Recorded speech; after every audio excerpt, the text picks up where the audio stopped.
Hi, let me show you today some really awesome source that can be done with Gadgeteer.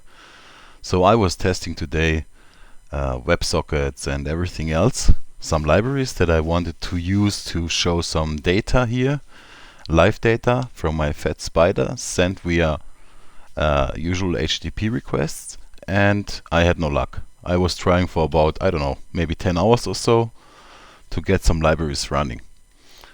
And I have even changed some code, but nothing worked. And then I thought, okay, maybe it's easier. I just create some SignalR host using Web API and MVC. And I created some simple get methods that I can show you here within the code. Let me show you that.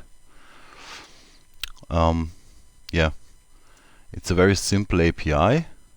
And I just use the values controller, and you see that I'm sending one time the percentage to SignalR using a simple hello function, and I'm sending some system info, in this case the time, using another function which is called system info. And if you take a look at the hub, so that's the whole code for the hub. And if we go to the index file, you can see that, yeah, here's the gorge, and here I'm wiring up SignalR, and yeah, that's basically it. So let us see now how this stuff is running and how well it is running. Okay,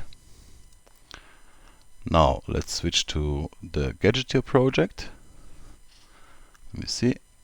Okay, let's start this little thing now, and you can see that, yeah, if we are lucky and if it starts immediately, you see it's deploying. And let's see what's happening. A little bit of GC, but you see data is coming in, and that's really awesome. So I'm using all simple web requests and some timers to send the data from the fat spider to the service. Just one thing, I will upload the code later to the code share on the GHI forums, but on the GHI community. But I will add also a little description, because if you try to run this in IIS Express, you will not be lucky because you cannot connect to localhost. Yeah.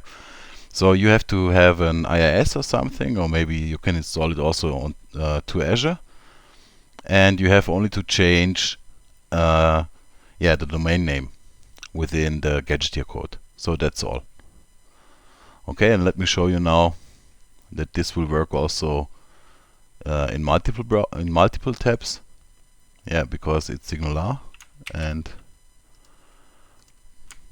show you that.